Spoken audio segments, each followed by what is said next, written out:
249 seorang miskin. Bismillahirrahmanirrahim. Radhiyallahu anhu. Seorang miskin harus mensyukuri nikmat Allah dan berterima kasih kepada setiap orang yang berbaik budi kepadanya. Rasulullah SAW bersabda, La yashkurullaha man la yashkurun nas. Tidak bersyukur kepada Allah siapa yang tidak berterima kasih kepada manusia. Karenanya dia harus berterima kasih kepada setiap orang yang berbudi dan berbuat baik kepadanya, di samping mendoakan kebaikan baginya. Sabdanya lagi, Man qala liman asda ilaihi ma'rufan jazakallahu khairan faqad ablagha fis sana. Barang siapa mengucapkan kepada orang yang berbaik budi kepadanya, semoga Allah membalasmu dengan kebaikan, maka sebenarnya ia telah melengkapkan pujiannya. Seorang miskin tidak boleh mencela atau mencaci orang yang tidak memberinya sesuatu, karena demikian itu sangat dibenci. Pada hakikatnya yang memberi dan menahan hanyalah Allah semata, dan semua makhluknya tunduk di bawah kehendaknya, digerakkannya menurut kemauannya. Seorang miskin tidak boleh senantiasa mengharapkan bantuan orang lain dan menggantungkan nasibnya kepada mereka, karena sifat tamak akan hak orang lain itu sendiri merupakan kemiskinan diri. Sedang terlampau berharap dan menggantungkan diri kepada selain Allah akan menyebabkan kekecewaan dan kerugian. Mestinya seorang miskin itu harus puas hati dengan apa yang ada dan senantiasa memohon kepada Allah.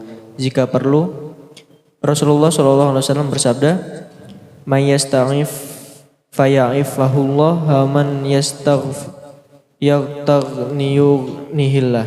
Barang siapa merasa puas dengan yang ada, niscaya Allah akan menutup keadaannya. Dan barang siapa tidak berhajat kepada orang lain, niscaya Allah akan mencukupinya. Melalui hadis ini, Nabi SAW telah menjanjikan umatnya dengan keadaan sederhana dan mencukupi. Manakala mereka tidak suka meminta-minta dan merasa puas dengan apa yang ada, ingatlah bahwa janji Allah dan Rasulnya tetap benar. Tidak ada lagi keraguan kepadanya. Bismillahirrahmanirrahim. Al-Habib Abdullah Al-Haddad dalam kitab Nasaid Diniyah Al-Wasani Al-Imaniyah masih memberikan kepada kita pengetahuan tentang adab-adab seseorang yang mempunyai kekurangan dalam mencukupi kehidupannya, yaitu harus senantiasa mensyukuri nikmat Allah terhadap dirinya. Walaupun dalam keadaan miskin, fakir, sebagaimana sudah kita dengarkan bahwa tetap ada nikmat yang Allah berikan. Sebagaimana sudah dikatakan Habib tadi kan, kita dikasih nikmat berapa puluh tahun. Itu tetap ada nikmat yang Allah berikan kepada kita. Adapun kekurangan tadi tidak ada apa-apanya dibandingkan nikmat yang sudah Allah berikan kepada kita. Jadi harus tetap kita mensyukuri nikmat Allah Subhanahu wa taala sekalipun kita dalam kekurangan. Dan berterima kasih. Nah, kemudian yang kedua, berterima kasih kepada setiap orang yang berbaik budi kepadanya. Jadi bersyukur kepada Allah itu yang pertama, kemudian yang kedua juga berterima kasih, yaitu dengan lisan ataupun dengan perbuatan.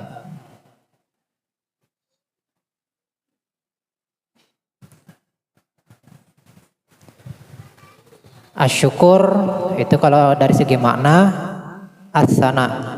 Asyukur artinya pujian. Di dalam hadis yang lain disebutkan alhamdu ra'sus syukri. La yashkurillah man la yahmud. Modal daripada bersyukur adalah memuji. Modal syukur adalah memuji. Tidak dikatakan bersyukur orang yang tidak memuji kepada Allah Subhanahu wa taala. Jadi misal kita nih dikasih seseorang, nih anak kasih ente 1 juta misalnya. Nah, bagaimana cara kita berterima kasih? Arti terima kasih memang secara lugah, secara bahasa itu pujian. Dalam bahasa kita mungkin kita ucapan terima kasih. Oh, terima kasih atas bantuannya misalnya. Tapi dalam makna yang lain, ucapan terima kasih itu dalam wujud pujian. Apa sih bedanya? Nah, mungkin kita bisa ya terima kasih, tapi dalam hati kita itu bukan suatu bentuk pujian. Sekedar formalitas. Kita kan kadang-kadang, wah terima kasih. Sekedar formalitas, bukan bentuk pujian. Bukan bentuk pujian terhadap orang yang berbuat baik kepada kita. Apalagi dengan nada yang misalnya cek, ya terima kasih. Nggak ada wujud ataupun bentuk pujian terhadap orang yang sudah berbuat baik kepada kita. Sehingga yang dimaksud di sini syukur atau kita bersyukur, berterima kasih kepada Allah ataupun terhadap orang yang berbuat baik kepada kita, itu dengan memuji Allah ataupun orang yang berbuat baik kepada kita. Itu sarananya dengan ucapan terima kasih tadi. Apalagi ditambah dengan pujian-pujian walaupun bukan dalam bentuk ucapan, bisa juga dalam bentuk sikap terhadap orang yang telah berbuat baik kepada kita. Ataupun dalam bentuk doa misalnya. Intinya kita di situ ada pujiannya. Walaupun lisannya kita terima kasih, tapi ada kita wujudkan dalam bentuk pujian. Entah itu di belakang orangnya mungkin kita berterima kasih, kemudian kita memuji terhadap orang yang sudah berbuat baik kepada kita. Nah, itulah baru dikatakan wujud terima kasih. Jadi ada bentuk pujian tadi. Dan tidak dikatakan bersyukur kepada Allah orang yang tidak berterima kasih kepada manusia. Kita diberi atau orang berbuat baik kepada kita, kita tidak bersyukur. Maka kita juga tidak dikatakan bersyukur kepada Allah Subhanahu wa taala. Jangan mentang-mentang terima kasihnya sama Allah aja katanya. Sering dikasih orang. Kita dikasih orang sesuatu, kemudian kita tidak berterima kasih. Karena terima kasihnya cuma kepada Allah katanya. Dan tidak berterima kasih kepada orang tadi. Maka di dalam hadis di sini, maka tetap tidak dikatakan bersyukur kepada Allah walaupun dia kata-katanya bersyukur kepada Allah. Manakala dia tidak wujudkan terima kasih tadi terhadap orang yang telah berbuat baik kepadanya. Jadi tetap kita ada bentuk terima kasih kepada orang yang sudah berbuat baik kepada kita. Dan di samping itu juga mendoakan kebaikan bagi orang tersebut. Nah, kemudian di hadis di sini disebutkan bentuk ataupun cara kita berterima kasih kepada seseorang itu dikatakan Nabi SAW, barang siapa mengucap kepada orang yang berbuat baik yaitu dengan jazakallah. Kalau kita kan bahasa kita terima kasih. Kalau bisa kita tambahi dengan jazakallah, ini lebih untuk kita wujudkan sebagaimana yang dikatakan Nabi di sini. Karena ini bentuk doa. Artinya bentuk pujian kita kepada orang yang telah berbuat baik kepada kita. Jadi walaupun kita terima kasih, kita tambahi jazakallah gitu. Jazakallah. Walaupun kita terima kasih, syukron misalnya. Syukron jazilan. Nah, kita tambahi di belakang jazakallah misalnya. Nah, ini sesuai dengan hadis Nabi. Kalau terima kasih kan bahasa Indonesia. Juga bukan tidak secara definisi daripada jazakallah. Jadi jazakallah itu bukan artinya terima kasih, enggak. Artinya mudah-mudahan atau semoga Allah membalas kepadamu kebaikan atas perbuatan baikmu kepadaku. Nah, jadi kita mendoakan kepada orang yang telah berbuat baik. Jadi bukan sekadar ucapan terima kasih. Jadi kita tambahi dengan jazakallah. Atau mungkin jazakallah aja cukup. Jazakallah, jazakumullah. Jadi yang pertama tadi kita wujudkan terima kasih. Nah, terutama dengan ucapan. Ini juga untuk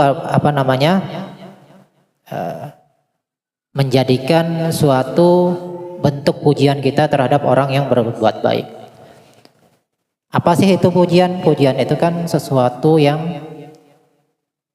ungkapan yang kita berikan kepada seseorang sehingga orang tersebut menjadi senang. Nah, kita kan kalau orang terima kasih kan timbul senang. Nah, itu kan juga dikatakan pujian. Apalagi kalau kita tambahi dengan doa tadi atau dengan sesuatu yang membikin hati orang yang berbuat baik tadi menjadi senang.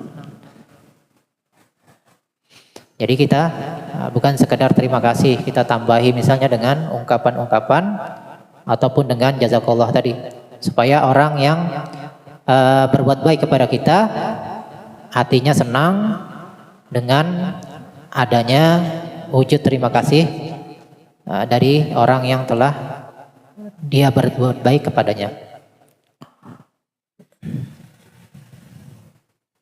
Jadi yang pertama tadi harus kita yang pertama bersyukur kepada Allah.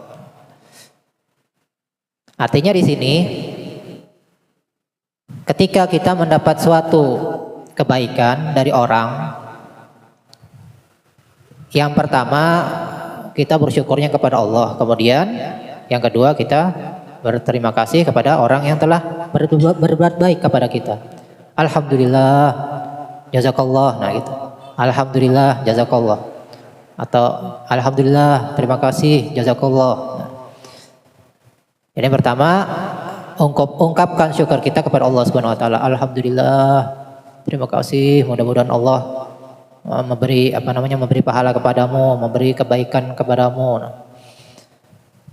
Artinya di situ ada dua hal yang kita lakukan ketika seseorang berbuat baik kepada kita. Yang pertama, kita ungkapkan syukur kita kepada Allah Subhanahu wa taala dengan diantaranya mengucap alhamdulillah. Kemudian yang kedua, kita berterima kasih juga kepada orang yang telah berbuat baik tadi. Kemudian hal lainnya yang perlu dihindari daripada seseorang yang mempunyai kekurangan, yaitu jangan mencela atau mencaci orang yang tidak memberinya sesuatu. Wah, itu pelit tuh, bakhil. Padahal hartanya banyak. Masa segini aja nggak dikasih. Mencela walaupun misalnya tidak diungkapkannya dengan kata-kata. Ngomel-ngomel misalnya. Atau sharing-sharing misalnya. Nah itu bentuk pencelaan atau caci maki yang walaupun bukan secara lisan tapi bisa juga diungkapkannya dengan yang lain daripada lisan, itu juga dikatakan suatu bentuk mencela ataupun caci maki yang sangat tidak disukai oleh Allah Subhanahu wa taala. Kenapa? Karena seolah-olah ketika kita mencela, tidak menerima orang yang tidak mau berbuat baik kepada kita, seolah-olah kita mengatakan bahwa orang tersebut bukan dalam kekuasaan Allah Subhanahu wa taala.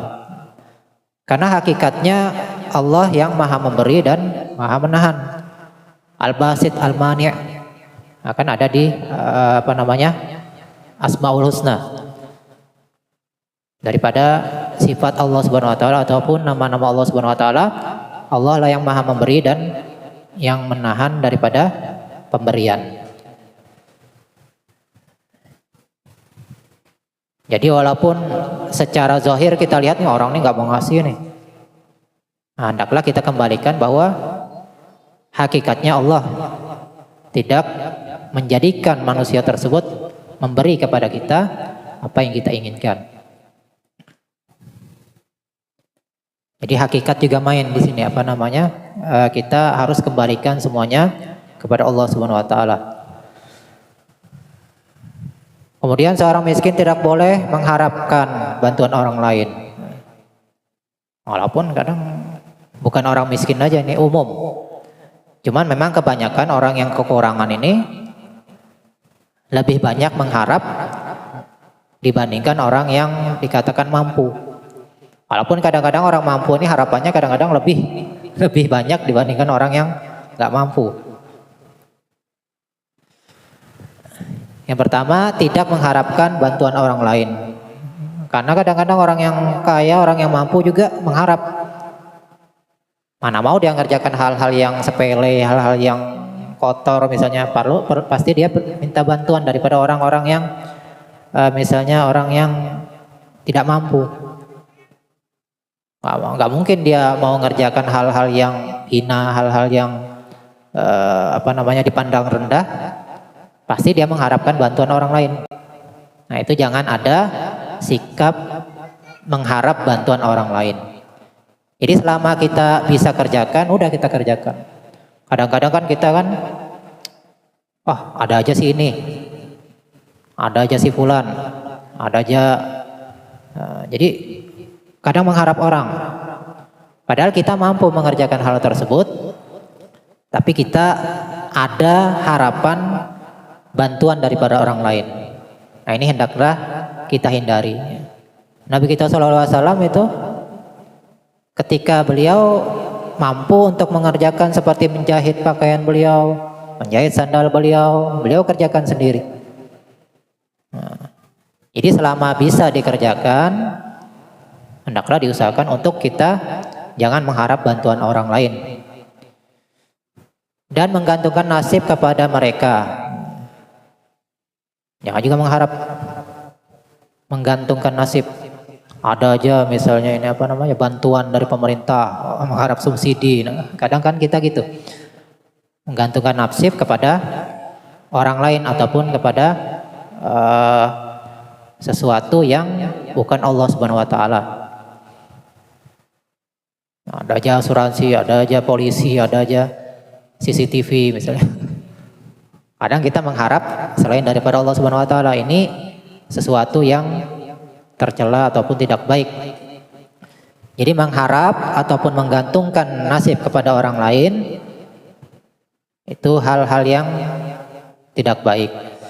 Karena sifat tamak akan hak orang lain itu sendiri merupakan kemiskinan diri. Artinya manakala kita mengharap bantuan orang lain, menggantungkan nasib kepada orang lain, itu juga dengan kata lain dikatakan tamak.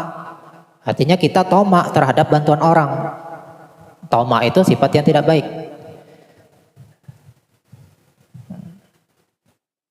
Tomak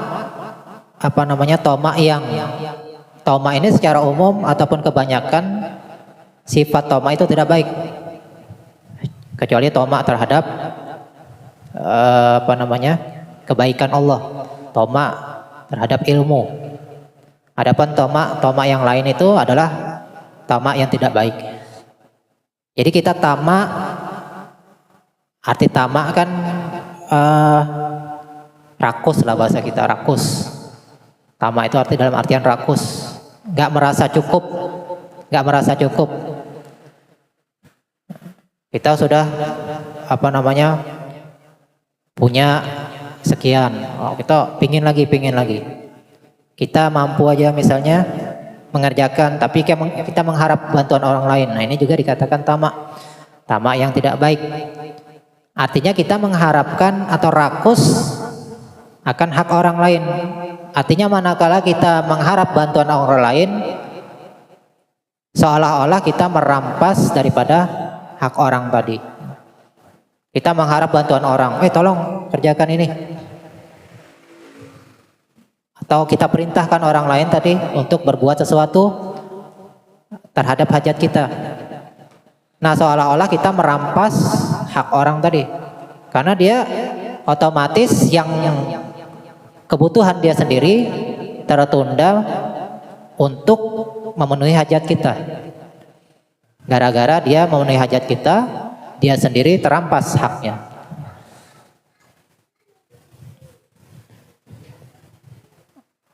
sedang terlampau berharap kepada selain Allah akan menyebabkan kekecewaan dan kerugian. Selain daripada itu juga, kalau kita mengharap orang lain, tidak mengharap kepada Allah, itu pasti yang ada timbul kekecewaan. Nah, sudah dijelaskan sebelumnya tadi. Nah, jadi kalau kita mengharap selain Allah, pasti ada kekecewaan. Oh, kita mengharap nih, nanti ada aja si Fulan yang ngerjain nih. Begitu misalnya dikerjain, ternyata nggak sesuai dengan apa yang kita harapkan, timbul kecewa, timbul marah-marah, timbul kerugian yang lain-lain. Nah, ini efek sampingnya itu juga tidak baik. Jadi mengharap bantuan orang, menggantungkan nasib kepada orang lain, itu wujud daripada sifat tamak terhadap hak orang. Kemudian yang kedua juga bisa menyebabkan timbul kekecewaan dan kerugian. Nah, itu efek samping daripada kita mengharap bantuan orang dan menggantungkan nasib kepada orang lain. Adapun sebaliknya, kita nih walaupun secara umum bisa dikatakan bahwa kita harus senantiasa berusaha bersikap puas hati atau iffah. Jadi enggak sudah dapat sekian, udah cukup. Manakala sudah tercukupi kebutuhan kita, udah kita merasa cukup. Jangan kita mengharap yang lebih daripada apa yang sudah kita dapatkan. Walaupun di sini kata-katanya miskin, ini secara umum. Secara umum bahwa kita sebagai orang yang beriman, diantaranya kita harus berusaha bersifat iffah ataupun puas hati dengan apa yang ada dan senantiasa mohon kepada Allah Subhanahu Wa Taala. Dikasih makanan sama istri misalnya nih, aduh keasinan nih, udah terima aja. Oh, apa nih keasinan? Oh, apa ini kurang? Oh, berarti enggak mempunyai sifat iffah. Atau sebaliknya, suami ngasih istrinya sehari misalnya cuma 100.000, oh kurang nih. Nah, berarti nggak ada sifat iffah. Dan senantiasa memohon kepada Allah Subhanahu Wa Taala, dan ini juga umum ya, memohon kepada Allah Subhanahu Wa Taala atau kita berdoa menyampaikan hajat kita kepada Allah, itu adalah suatu sikap yang baik. Ya, ada juga kadang-kadang ungkapan-ungkapan yang begini, Allah kan maha tahu misalnya, nggak perlu kita doa kepada Allah. Nah, jadi bagaimana? Nabi kan contohkan, Nabi berdoa. Nabi pastilah yang paling alim, Nabi paling tahu bahwa Allah itu maha tahu. Jadi kita nih kadang-kadang cuman ngomongnya doang, Allah maha tahu. Tapi bagaimana praktek Allah maha tahu itu kadang-kadang kita salah. Makanya dalam pelajaran Tauhid ataupun sifat 20 kan ada amaliyah-amaliyahnya. Di antara sifat 20 kan ada Allah alimun atau Allah maha tahu. Nah, bagaimana praktek kita? Bagaimana amaliyah kita? Bahwa kita ini mengakui, kita menyadari bahwa Allah maha tahu. Bahwa kita senantiasa menyadari apapun yang kita perbuat ini diketahui oleh Allah Subhanahu Wa Taala. Itu arti kita mengenal bahwa Allah Maha Tahu. Bukan dalam artian kita nggak perlu berdoa. Nah, ini salah kaprah. Karena ungkapan seperti itu menunjukkan bahwa dia nggak paham ilmu tauhid, akidah bahwa Allah itu Maha Tahu. Yang dikatakan seseorang paham makna atau ma'rifah bahwa Allah itu maha tahu manakala dia menyadari apapun yang dia kerjakan Allah pasti mengetahuinya. Nah, itu baru dikatakan dia paham, dia kenal bahwa Allah itu maha tahu. Bukan dengan artian Allah mau tahu nggak perlu kita doa. Salah. Itu artinya salah. Justru sebaliknya kita sangat dianjurkan untuk senantiasa berdoa kepada Allah Subhanahu Wa Taala. Ud'uni fastajib lakum, kata Allah. Iyyaka na'budu wa iyyaka nasta'in. Banyak di ayat-ayat Quran itu anjuran untuk kita senantiasa berdoa kepada Allah Subhanahu Wa Taala. Rasulullah bersabda, "Ya'ifahullah wa may yastaghni yughnihullah." Barang siapa merasa puas dengan yang ada. Nah, kalau kita merasa puas dengan yang ada, maka Allah akan menutup keadaannya. Artinya Allah akan menutupi hajat-hajatnya tanpa dia sadari. Jadi kalau dia merasa puas, udah sehari cukup misalnya 100.000 dapat misalnya, dia merasa cukup, merasa puas. Maka bagaimana balasannya daripada Allah Subhanahu wa taala? Maka dia akan ditutupi keadaannya oleh Allah Subhanahu wa taala. Jadi walaupun misalnya dalam keadaan dia sebenarnya punya hajat yang melampaui atau melebihi daripada apa yang dia dapatkan, itu pasti Allah akan menutupinya. Misal dia dikasih sehari 100.000 aja, tapi dia merasa cukup. Tiba-tiba misalnya dia dapat sesuatu yang perlu lebih daripada 100.000 misalnya. Tiba-tiba dia perlu 200.000. Nah itu insya Allah bakal menutupi keadaannya tadi, karena dia sudah merasa puas. Tapi kalau dia nggak merasa puas, 100.000, 200.000 lagi nih tagihan gitu. Dapatnya cuma 100.000, datang tagihan PLN misalnya 200.000 nih, nggak cukup. Nah, karena dia nggak puas, akhirnya nggak ketutupan daripada keadaannya tadi. Justru sebaliknya, kalau dia merasa puas, Allah akan mengadakan jalannya, mengadakan solusinya, menutupi daripada hajat-hajatnya tadi. Dan barang siapa yang tidak berhajat kepada orang lain, niscaya Allah akan mencukupinya. Artinya Allah yang bakal mencukupinya, enggak sekalipun dia tidak tidak berhajat kepada orang lain. Jadi dia semata-mata berhajatnya kepada Allah Subhanahu wa taala. Berdoa kepada Allah Subhanahu wa taala, tidak mengharap bantuan orang. Niscaya Allah yang bakal mencukupinya dengan cara Allah sendiri. Mulai dari sini Nabi menjanjikan kepada umatnya untuk sederhana dan merasa cukup. Sederhana dan merasa cukup. Dari situ mencukupi ya, dan merasa cukup lah gitu. Jadi kita dianjurkan untuk bersikap sederhana. Arti sederhana ini enggak merasa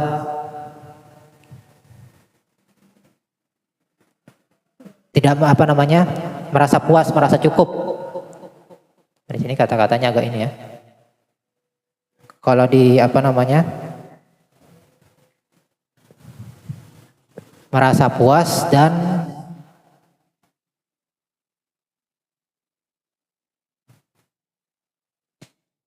jadi di sini kalau sesuai dengan teks yang Arabnya, telah menjanjikan umatnya dengan keadaan merasa cukup dan tidak berhajat kepada orang lain. Mungkin bisa dikasih dalam kurung mungkin, atau ditulis di pinggirnya itu, yang keadaan sederhana dan mencukupi. Itu Nabi SAW telah menjanjikan umatnya dengan keadaan merasa cukup atau merasa puas hati dan tidak berhajat kepada tidak mengharap kepada orang lain atau tidak berhajat kepada orang lain. Ingatlah bahwa janji Allah dan Rasulnya tetap benar, tidak ada lagi keraguan padanya. Dan kita harus yakin bahwa apa yang Allah janjikan, apa yang Nabi janjikan itu adalah benar dan tidak ada keraguan di dalamnya. Nah itulah daripada apa yang disampaikan oleh Habib Abdul Haddad tentang adab-adab yang mesti ataupun sifat-sifat yang mesti kita amalkan, kita terapkan dalam kehidupan kita sehari-hari. Mudah-mudahan kita bisa memahaminya dan mengamalkan daripada apa yang sudah kita pelajari, apa yang sudah kita dapatkan.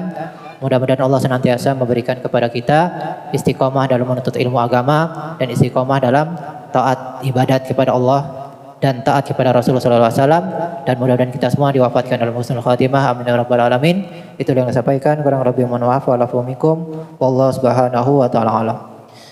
لا إله إلا الله الموجود في كل زمان لا إله